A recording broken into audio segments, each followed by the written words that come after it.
또 예배 자리에서 하나님을 또 만나시고 예배하시고 여러분의 심령까지 살아나는 시간 되시기를 주의 이름으로 축복합니다. 이제 스가랴서의 마지막 14장에 왔습니다. 14장에서는 여호와의 날에 대해서 말해주고 있어요. 지금까지는 그날에 이렇게 이야기하다가 이제 그날은 하나님 여호와의 날이다 분명하게 이야기하고 있는데, 이 여호와의 날이 어떤 날인가? 하나님께서 이스라엘을 회복하는 날이 될 뿐만 아니라 또한 심판의 날이 될 것이다, 그렇게 이야기하고 있습니다. 우리 1절과 2절 말씀 한번 같이 읽어보도록 할게요. 1절 2절 시작.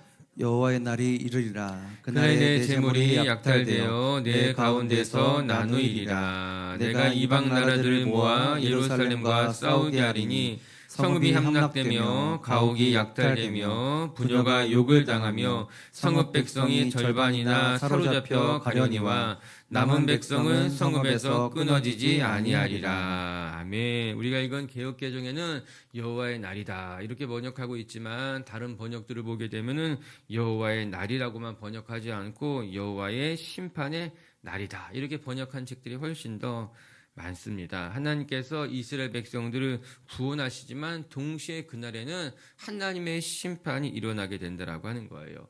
이스라엘을 괴롭힌 민족에 대해서 심판할 것이요, 또한 이스라엘 백성들 가운데에서도 주의 말씀에 따라 하나님의 길을 걷지 않는 자들 또한 하나님이 그 심판대 앞에서 엄히 심판하시겠다라고 하는 것입니다.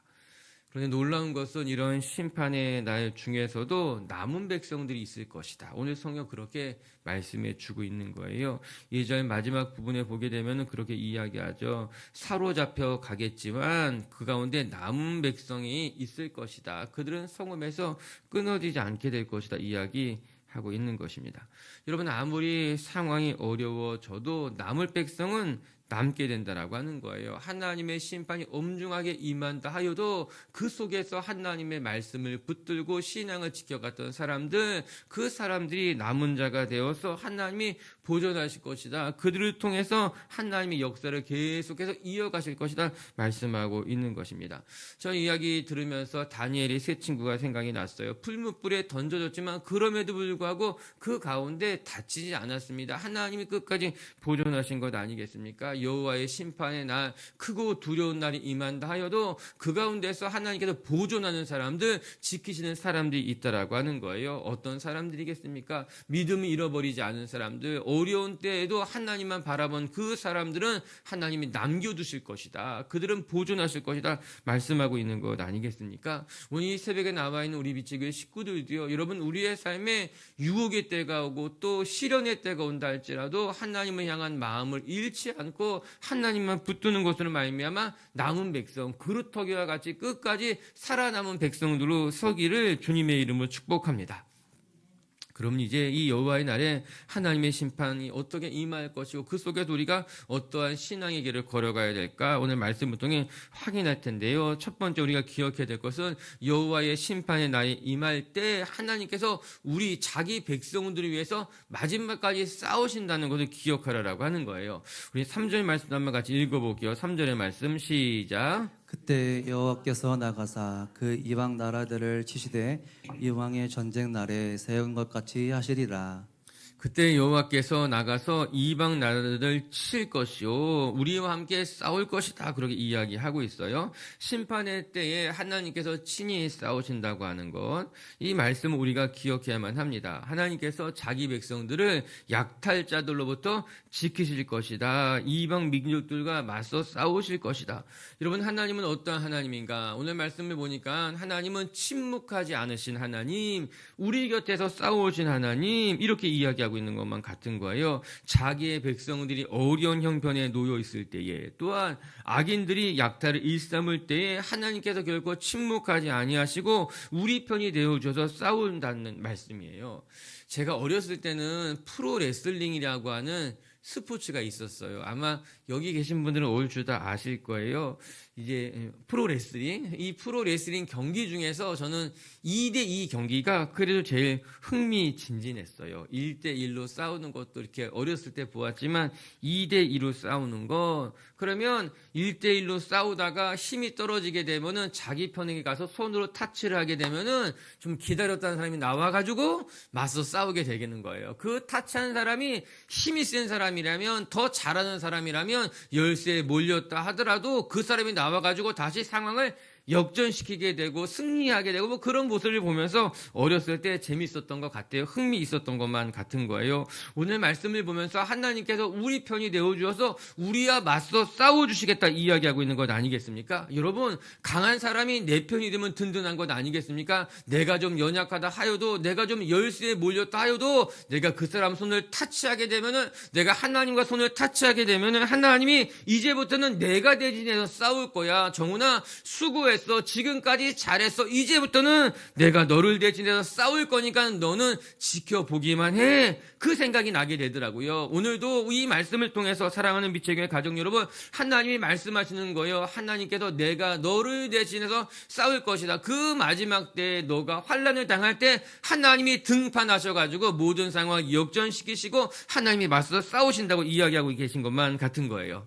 할렐루야. 오늘도 주님께서 그렇게 말씀하실지 몰라요. 잘했다, 착하고 충성된 영아, 이제부터는 내가 싸우겠다. 이제부터는 내가 임할 것이다. 너는 지켜보고만 있어라.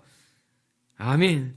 오늘도 우리 편이 되신 하나님, 우리와 함께 맞서 싸우시는 그 하나님을 바라보고 여러분의 삶의 자리에서도 하나님 의지할 수 있기를 주님의 이름으로 축복합니다. 우리 5절도 마저 한번 읽어볼까요? 5절의 말씀 시작. 그 산골짜기는 아셀까지 이를지라 너희가 그 산골짜기 위로 도망하되 유다 왕 우시야 때에 지진을 피하여 도망하던 것 같이 하리라.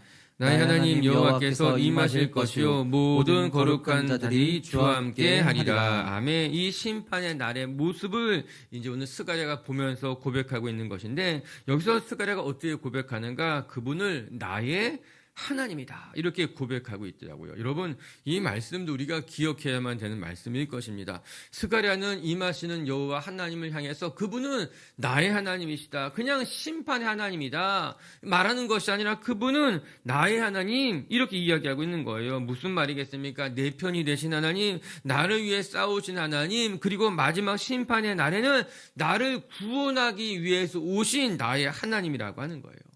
여러분, 이것이 스가랴의 믿음이고 확신이고 소망입니다. 그리고 우리도 스가랴와 같이 우리 하나님을 향해서 그분이 나를 위해 싸우시는 분이고 그분이 또한 나의 하나님이라고 고백할 줄 아는 신앙이 되어야 될 것입니다. 여러분, 나의 하나님이라고 하는 고백은 인격적인 관계 속에서 만들어지게 되는 것입니다. 그냥 교회에 와서 예배만 드리고 그냥 가고 그냥 멀리서 남의 하나님에 대해서 그냥 들어서 하는 것은 그건 인격적인 하나님과의 교제로 나가지 못하는 모습인 거예요. 인격적인 하나님이라고 하는 것은 내가 경험하게 되는 거죠. 내가 기도를 통해서, 내가 환난 가운데서, 또 내가 믿음의 경주를 걸어가면서 하나님과의 끊임없는 교제 속에서 진짜 하나님이 살아계시고 진짜 그 하나님이 내 편이 되시고 진짜 그 하나님이 나의 기도를 들으시는구나, 이렇게 하나님과의 인격적인 교제가 깊어지면 깊어질수록 그분을 향해서 나의 하나님이시다 고백할 수 있게 되는 것 아니겠습니까? 여러분, 우리들도요, 사람들 중에서도 저 사람은 내 편이야, 아니 더 나가서 저 사람은 내 사람이야, 우리가 그렇게 표현할 때가 있잖아요. 여러분, 그냥 대면하는 사람에게 그렇게 이야기하지 않습니다. 그래도 오랜 시간 동안 교제를 해보고 또 이런저런 사건들을 겪어보면서 이 사람은 진짜 내 편이구나, 이 사람은 진짜 내 사람이구나, 그런 생각이 들면 그때 비로소 고백하게 되는 거죠. 오늘 스가랴가 하나님과의 깊은 교제 속에서 고백하고 있는 거예요. 그분은 나의 하나님이시다. 나의 기도를 들으신 하나님이다. 이 나의 하나님이라고 하는 이 고백이 너무너무 귀한 고백이구나, 그렇게 생각하게 되는 거죠.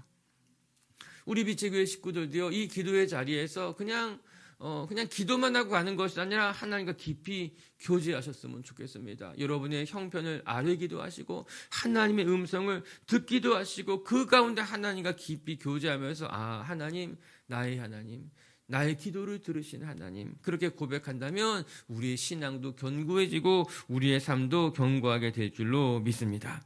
그리고 나서 오늘 시편기 이 스가랴가 무엇이라고 고백하고 있는가 하면은 여호와께서 임하실 때 모든 거룩한 자들이 주와 함께할 것이다. 이렇게 이야기하고 있는 거예요. 이제 이 마지막 심판의 때 여호와 하나님께서 임재하시는 모습을 환상 가운데 보면서 이야기한 것만 같은 거예요. 하나님이 혼자 임재하시는 것이 아니라 그 마지막 때 하나님의 백성들이 함께 이렇게 나오는 모습을 아마 환상 가운데 본 것만 같더라고요. 그런데 그 모습이 아름답고 귀한 것 아니겠습니까? 하나님께서 마지막 때 자기 백성들과 함께 이 땅에 오게 된다라고 하는 거죠. 여러분 요한계시록의 말씀과도 유사한 부분이 있습니다. 그 마지막 때 새하늘과 새 땅이 올 때에 하나님께서 천군 천사 자기의 백성들이 와서 이 땅에 있는 교회와 천상에 있는 교회가 만나게 된다고 이야기한 것 아니겠습니까? 이 땅에 하나님을 기다리는 백성들과 이미 하나님의 백성으로서 구원을 받은 백성들이 만나게 되는 모습, 그 모습을 보고 있는 것만 같더라고요. 아마도 이 스가랴서를 그 당시에 읽었던 사람들이 생각하기에는 아마 하나님의 백성들을 보내셔서 우리를 구원하실 모습을 기대하게 하는 것만 같고, 종말론적인 메시아 임재의 모습으로서 이 말씀을 대하는 사람들에게는 마지막 심판의 날에 하나님께서 오실 그 마지막 때 하나님께서 자기 백성들과 함께 오시는 모습을 이제 보여주고 있는 것만 같은 거예요. 우리가 오늘 이 말씀을 통해서 기억해야 될 것은, 여러분, 마지막 때 하나님께서는 자기가 구원한 백성들과 함께 하신다라고 하는 거예요. 지금은 영으로 우리와 함께 하시지만 그 마지막 때는 하나님이 친히 자기 백성들과 함께 하셔서 자기 백성들의 눈물을 닦아주시고 자기 백성들의 슬픔을 닦아주시고, 그래서 우리를 온전하게 구원하시는 모습으로 우리 가운데 임재하게 된다. 그 마지막 날에 대한 믿음, 그리고 마지막 날에 대한 소망과 확신, 우리 비치교회 식구들이 이 마지막 때 하나님의 나라를 바라보고 또 하나님의 때가 반드시 우리 가운데 올 것을 기대하면서 여러분의 믿음이 이 세상에만 국한된 것이 아니라 하나님의 나라를 바라보고 하나님의 심판까지도 소망할 줄 아는 그런 믿음으로 성장해 갈 수 있기를 주님의 이름으로 축복합니다. 두 번째 또 말씀을 통해 우리가 배울 것이 있는데, 그건 무엇인가? 하나님께서 이 마지막 때 우리의 생명을 살릴 생수가 솟아나게 할 것을 보여주고 계시고, 그 생명의 물을 믿고 소망하라 말씀하고 계셔요. 6절부터 8절까지의 말씀은 심판의 날의 모습을 그려주고 있는데 조금은 신비로운 듯한 모습을 하고 있어요. 우리 6절과 7절 말씀 한번 같이 읽어볼게요. 6절 7절 말씀 시작. 그날에는 빛이 없겠고 광명한 것들이 떠날 것이라. 여호와께서 아시는 한 날이 있으리니 낮도 아니요 밤도 아니라 어두워 갈 때 빛이 있으리로다. 아멘. 그 마지막 날 심판의 날에는 빛이 없겠고 광명한 것이 떠날 것이다. 그럼 광명한 것은 성경에서는 해와 달과 별들을 말하는 것 아니겠습니까? 즉, 그 마지막 심판의 날에는 낮과 밤의 구분이 사라질 것을 말해주고 있습니다. 그래서 7절의 말씀에 보니까는 낮도 아니요 밤도 아니요 그런 날이 오게 될 것이다. 사실 우리가 그 날에 대해서 분명하게 그릴 수는 없을 것만 같아요. 요한계시록의 말씀을 보게 되면은 이 새하늘과 새 땅의 모습을 금은 보석이 막 박혀있는 모습으로 형상화하고 있지만, 그렇다고 해서 저는 새하늘과 새 땅이 금은 보석이 막 박혀있는 것이라고는 그렇게는 생각은 하진 않아요. 이제 그 말씀이 무엇인가 하면은 이 세상의 가치에서 그 당시에 사람들이 보기에 가장 아름다운 모습을 형상화하면서 보여주시게 된 거니까는 인간의 눈에 보기에 정말 아름다운 모습을 가졌다는 이야기인 거겠죠. 그래서 마지막에 임하실 새하늘과 새 땅이 정확히 어떠한 모습인지는 잘 모르겠어요. 어떻게 보면은 신비로운 모습이죠. 오늘도 낮과 밤이 사라질 것이고 빛도 없겠고 광명한 것도 떠날 것이다. 그 모습은 잘 모르겠어요. 그런데 중요한 것은 그 마지막 심판의 날의 모습이 어떠한 모습일지 정확히 상상할 수는 없지만, 그 마지막 심판의 날이 반드시 온다는 것은 기억해야 되는 거예요. 그리고 두 번째, 그 마지막 때 임하실 때 하나님의 방법으로 하나님께서 심판하신다는 것도 분명하다라고 하는 것입니다. 우리가 이 심판의 날을 믿음으로 바라볼 줄 알아야만 하는 것입니다. 사람들은 마지막 때의 모습이 어떠한가에만 궁금합니다. 그 날에 어떠한 모습을 하나님께서 임하실 것이냐, 진짜 구름을 타고 임할 것이냐, 천국에 가면 어떠한 모습이 천국에 있게 될 것이냐, 또 그곳에는 누가 거하게 될 것이냐. 우리는 그런 것들에 대해서 궁금증을 갖게 되는데 사실 그것은 그냥 호기심에 불과하지 우리 신앙에 큰 의미가 되지는 못할 것입니다. 우리가 마지막 날 심판의 날에 대해서 우리가 기억해야 될 것은 그 마지막 날이 얼마나 신비로울지 또 어떠할 것인가를 이게 궁금해할 것이 아니라 그 마지막 때가 반드시 온다는 것을 믿고 소망하면서 지금 삶의 자리를 아름답게 지켜나가는 것이 필요하다라고 하는 거예요. 중요한 것은 그날이 반드시 온다는 것을 믿고 우리는 깨어있는 다섯 처녀처럼 여호와 하나님을 위한 기름을 준비하는 삶을 살아가는 것이 중요하다라고 하는 겁니다. 그런데도 적지 않은 사람들이 깨어서 기름을 준비할 생각은 하지 않고 어떤 호기심에 따라서 또 그날이 어떨 것인가에 대한 궁금증에 따라서 그것만 생각하면서 의심하기도 하고 부인하기도 하고 믿음의 길을 온전히 걸어가지 못한다는 것이 안타깝기도 하고 또 그릇된 모습이라고 하는 거예요. 여러분, 누가 천국의 모습이 이럴 것입니다 말하면 그건 믿지 마세요. 그렇지 않습니다. 그 사람이 보지 못했습니다. 그냥 비슷한 모습을 잠시 보았을 수도 있지만 진짜 딱 그 모습이지 않아요. 천국 가면 다 알게 돼요. 궁금해하지 마세요. 천국 못 갈 사람들이 궁금해하는 거예요. 그거는 천국을 못 가니까는 궁금해하는 것뿐이에요. 우리 다 천국 갈 사람들인데 천국의 모습이 어떠할지 그래서 이렇다 저렇다 말하는 사람들 때문에 여러분의 영혼이 미혹되는 것이 아니라 우리는 천국이 반드시 존재하고 그 심판의 날에 하나님이 하나님의 백성들을 구원하러 오실 것이라는 믿음을 가지고 살아가면 그것으로 충분하다라고 하는 거예요. 오늘도 우리의 영혼을 구원하실 하나님, 새하늘과 새 땅을 예비해 놓으시고 또 마지막 날에 우리 가운데 오실 그 하나님을 바라보고 온전한 믿음의 길을 걸어갈 수 있기를 주의 이름으로 축복합니다.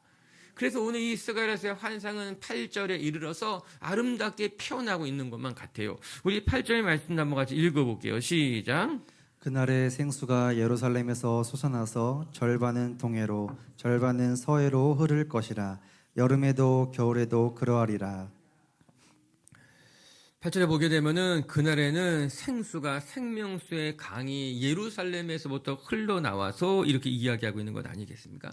여기서 말하는 생수라고 하는 것 우리의 영혼을 살리는 물이 되겠죠. 예수님께서 말씀하시는 영혼이 목마르지 않는 생명수가 되겠죠. 에스겔서에서 묵상한 것을 살펴보게 되면은 그 예루살렘 강에서 흘러나오는 창일하게 넘쳐나는 강이 되게 되는 것 아니겠습니까?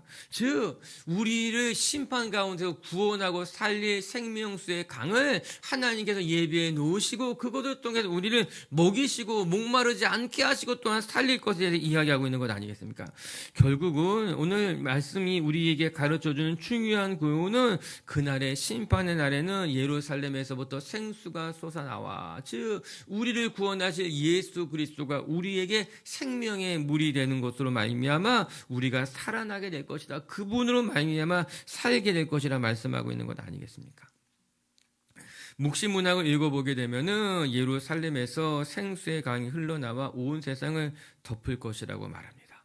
이와 매우 유사한 환상을 에스겔이 본 것 아니겠습니까? 예루살렘 성이에서 생명수의 강이 흘러남자 창일하게 되었다라고 하는 거예요. 오늘도 구원의 강은 조금도 부족함 없이 차고 넘치게 흘러나와서 온 세상을 적시며 또 그 생명수를 마시는 자들마다 하나님이 살리실 줄로 믿습니다.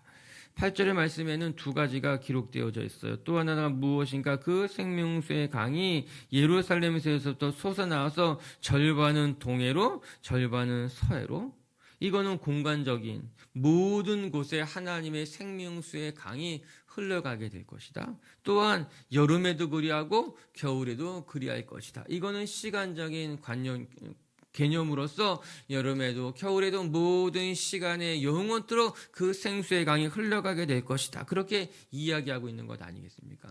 예수 그리스도를 믿는 자에게 물이 바다를 덮은 같이 하나님 말은 모든 지식이 온 세상, 온 열방 가운데 예외 없이 다 전해지게 되고 흘러가게 될 것이고 그 생수의 강이 온 세상을 덮을 것이다. 그리고 그 생명수의 강이 여름에도 겨울에도 온 모든 시간 동안 영원토록 흘러 넘치게 될 것을 말해주고 계신 거예요. 오늘도 우리 예수 그리스도로 말미암는 생수의 강, 생명수의 물이 오늘 우리의 영혼에도 또 온 세상에도 흘러간다는 것을 기억하시고 그 생명수의 강의 물을 마시고 목마르지 않고 영원히 살아나는 저와 여러분들이 되시기를 주님의 이름으로 축복합니다.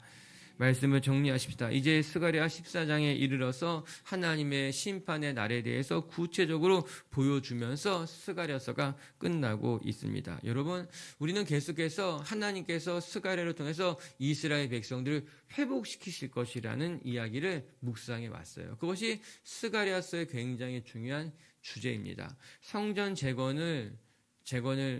재건이 멈춰졌는데 다시 스가랴를 보내주셔서 하나님께서 성전 재건을 격려하시면서 하나님의 이제 사업을 완성하게 되는 것 아니겠습니까? 이스라엘 백성들이 성전 재건하다가 지쳤어요. 낙심했어요. 그때 스가랴 선지자를 통해서 그들의 마음을 위로하면서 회복시키는 것이 스가랴서의 말씀이에요.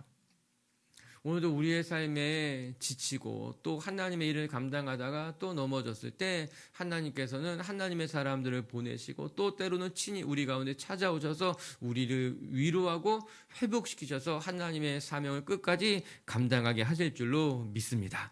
그것이 스가랴서의 큰 주제임을 기억하면서 오늘도 여러분의 영혼도 살리시고 여러분에게 맡겨진 사명도 완수하게 하시는 하나님을 의지하시는 분들 되시기를 주님의 이름으로 축복합니다.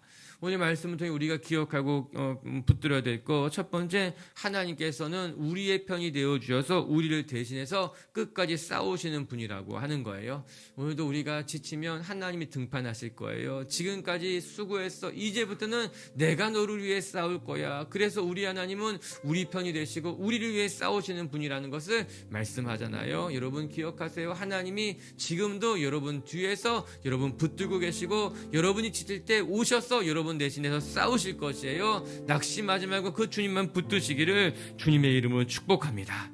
두 번째, 하나님께서 약속하셨어요. 예루살렘에서부터 생명수의 강이 흘러나와서 동으로 서로 여름에서 겨울까지 온 열방에 다 흘러가서 그 생명수를 먹는 자마다 목마르지 않게 될 것이고 살게 될 것이고 영원히 살아나게 될 것이라 약속해 주고 계신 거예요. 오늘도 우리의 생명수가 되신 예수 그리스도, 그 예수 그리스도만 붙드시고 목말라 하지 않고 영원히 주의 은혜를 누릴 줄 아는 저와 여러분들이 되시기를 주님의 이름으로 축복합니다. 같이 함께 기도합시다.